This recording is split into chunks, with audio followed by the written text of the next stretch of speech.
So judgment ಆರಂಭ ಆದ ದಿನದ ನೆನಪು ಬಂತು ನನಗೆ. ಸೊ ಇಷ್ಟು ಬೇಗ ದಿನಗಳು ಕಳೀತಾ ಇದೆ ಅನ್ನಿಸ್ತು. ಸೊ ಹಲವಾರು ಸಿನಿಮಾಗಳ ಜೊತೆ ಕೆಲಸ ಮಾಡ್ತೀನಿ. ಈ ತಂಡ ತುಂಬ ವಿಶೇಷ, ಯಾಕಂದರೆ ಒಂದು ಕುಟುಂಬ, ಒಂದು ಫ್ಯಾಮಿಲಿ ಫಂಕ್ಷನ್ಗೆ ಬಂದಂಥ ಒಂದು ಅನುಭವನ ಕೊಡುವಂಥ ಒಂದು ಸಿನಿಮಾ ತಂಡ ಇದು. ತುಂಬ ಆಪ್ತವಾಗಿ ನಡೆಸ್ಕೊಂಡಿದ್ದಾರೆ. ಹಾಗೆ ನನ್ನ ಕೆಲಸದ ಬಗ್ಗೆ ಹೇಳೋದಾದರೆ, ತುಂಬ ಸಂಗೀತದ ಅಭಿರುಚಿ ಇರುವಂಥ ಒಬ್ಬ ನಿರ್ದೇಶಕರು. ಸಂಗೀತವನ್ನು ತುಂಬ ಅದರ ಹಿಂದಿನ ತೆರೆಮರೆಯ ಏನು ಒಂದು ಸಂದರ್ಭಗಳಿರುತ್ತೆ ಅದನ್ನು ತುಂಬ ಆಪ್ತವಾಗಿ ಅನುಭವಿಸುವಂಥ ಒಬ್ಬ ನಿರ್ದೇಶಕರು ಅವ್ರ ಜೊತೆ ಕೆಲಸ ಮಾಡಿದ್ದು ಭಾಗ್ಯ.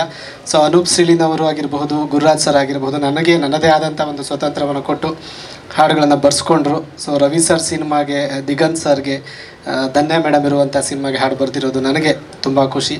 ಸೊ ಇವತ್ತು ಚಿತ್ರೀಕರಣ ಮುಕ್ತಾಯವಾಗ್ತಾ ಇದೆ. ಇನ್ನು ಶೀಘ್ರದಲ್ಲೇ ಸಿನಿಮಾ ಬರುತ್ತೆ. ಎಂದಿನಂತೆ ನಿಮ್ಮೆಲ್ಲರ ಪ್ರೀತಿ ಪ್ರೋತ್ಸಾಹ ತಂಡದ ಮೇಲೆ ಇರಲಿ ಅಂತ ಕೇಳ್ಕೊಳ್ತಾ ಮಾತಿಗೆ ವಿರಾಮ. Thank you.